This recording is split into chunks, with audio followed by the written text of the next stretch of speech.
Alright there folks, are you ready? We're gonna fry the grinnel, aka bowfin, that's the real name.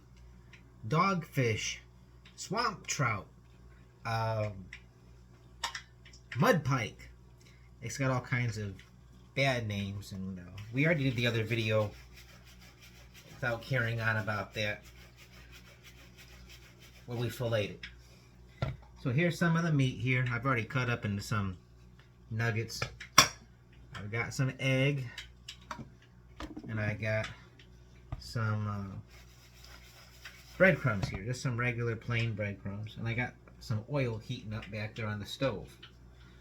So we got the piece here. We'll just drop it in the egg, flop it around. I got a little disclaimer for you guys. I'm not gonna recommend that you guys freeze this fish. Eat it fresh, throw it in the fridge. The sooner you can eat it right after you fillet it, the better. So try to keep that guy alive, and they're pretty easy to keep alive until right before you're gonna decide to eat it.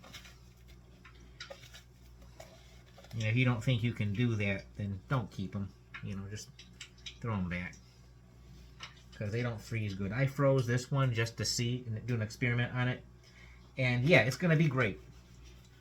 It's gonna still be great, but I see how the meat's changed a bit, so I'm gonna put that little disclaimer in there. Yeah, try to eat it fresh as you can. You know, preferably right after you fillet it. You know, let that be the time you're gonna cook it. Once it's cooked, it's gonna hold up real good. Okay, we're just finishing the rest of these guys here. The oil's getting hot. Probably a little too hot, so we're gonna drop it down and take it off the heat. I'm gonna throw some more breadcrumbs in here.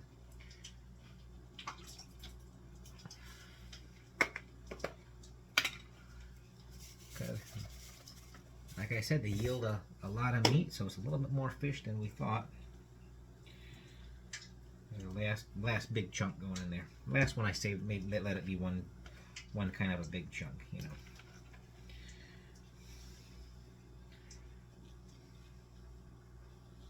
And basically anything that's fried is good, so alright,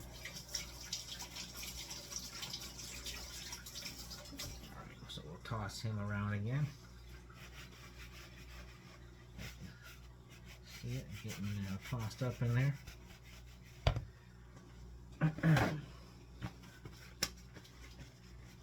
And we're going to start dropping them in. Get that back on there. So we'll get ourselves a plate. Throw a couple paper towels on there. You can put them on a drying rack or paper towels.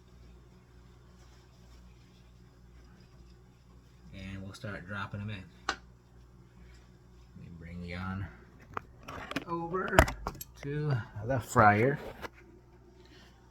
So here's our little situation here with the fryer. We'll get our thingy out of there. Spoon, slotted spoon. Pieces here. Drop them on in. Oh, look at it go. Look at it go. Look at it go. Look at it go.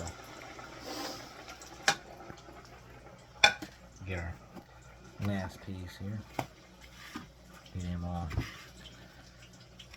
dazzled up.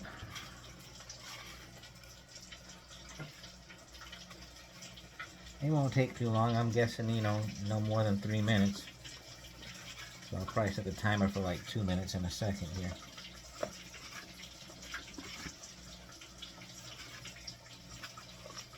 This is that same one that you saw us do yesterday. I actually ate the other one already, because I like it a lot already. Okay, that's coming out real nice. We'll set the timer here for like 1.5 minutes. We'll do 2 minutes, but we'll keep our eyes on it. You'll get the idea. It's pretty quick. Oh yeah, look how quick it's frying. Yeah.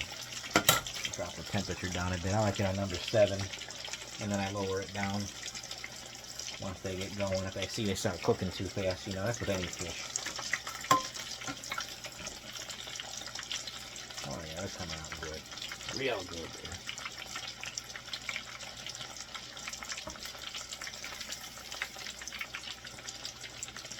They probably don't take that long to cook, but you know, with just to make sure they're cooked all the way through, sometimes it's good to set a timer on them. And then, of course, keep an eye on the golden brownness to adjust the setting of your heat if you need to drop it down a bit or, you know, whatever. They're coming out real good there. I think anybody would like those. In fact, I know anybody would like those.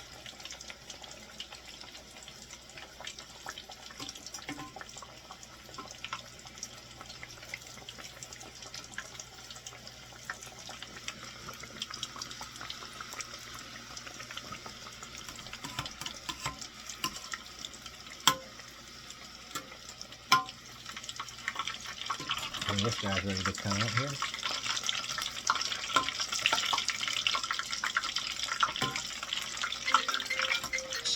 Oh, there's my wife. Hey, Meek, I'm just frying up some grinnel here. Oh, good. Glad you made it back in safe. I wish you were here for me to feed you this fabulous fish we're cooking here. Yeah. Alright, we'll pull these guys out. Pull them all out. Look at that. Looks like Popeye's chicken.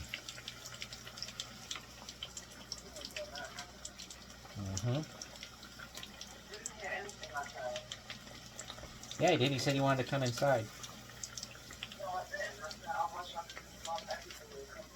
Aw, well, I mean, you could.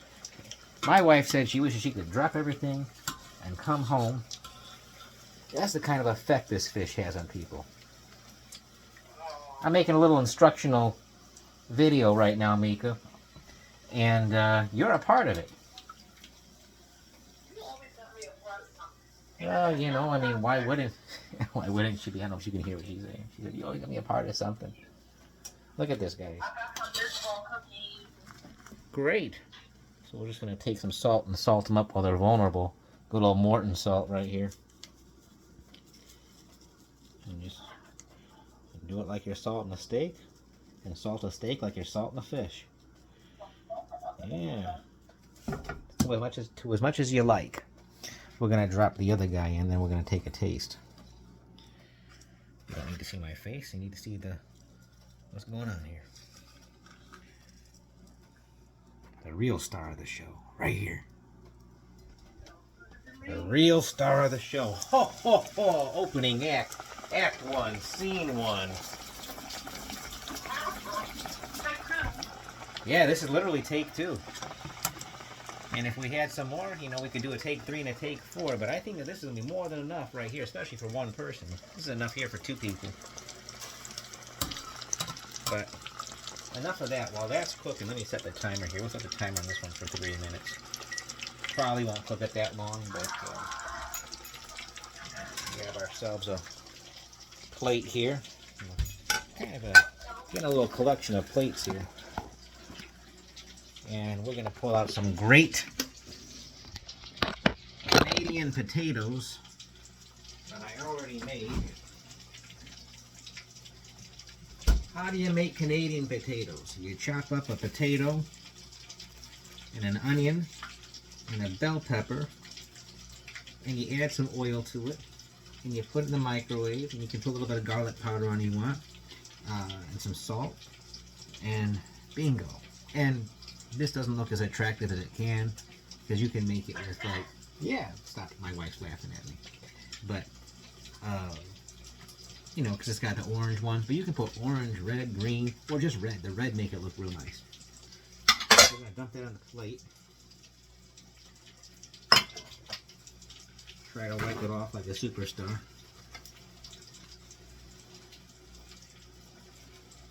Push it all aside. Check our fish. Fish is looking good. We're going to flip it over. Turn off the heat. And let me show you how we deflate this up here. And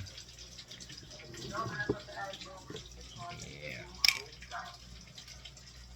Put that right there with the potatoes. Try to get the right angle here for you. So you get the whole.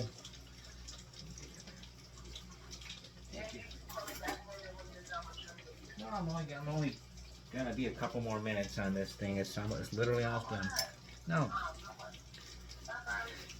All right. Put them on there, presentable. All right, thank you. And on it all pretty. And if you really want to jack it up a notch, okay? Grab yourself. Where'd I put it? Ah, here it is.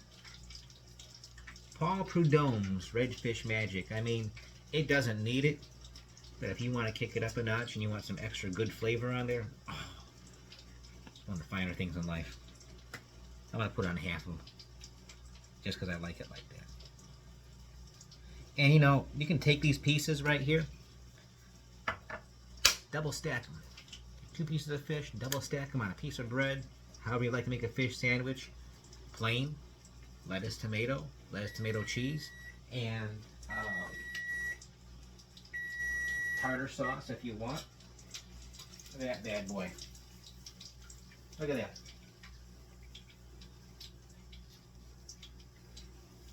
That's some fine eating right there. I'm going to show you what it looks like in a second here. We're gonna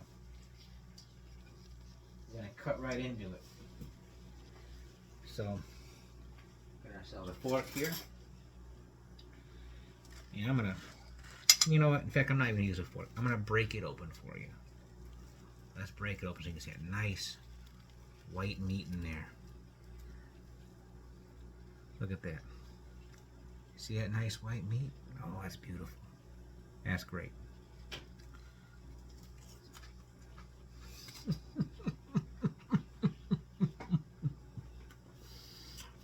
It tastes so good. I'm so glad I got that much in it. It tastes so good. Little things in life make you happy. It's a fish that people throw on the side of the road. It's a fish that people kill for no reason. And it's a great fish, you know. Just like anything else that's taken care of right. Now, not every fish you can eat. Some fish do have too many bones. Some fish really don't taste good. They taste bad, but this fish right here, it just doesn't get the credit that it deserves, you know. For the people in Louisiana. And this guy, Paul Prudhomme, he was from Louisiana, will tell you different. Until then, I hope you enjoy this video. Have a great night.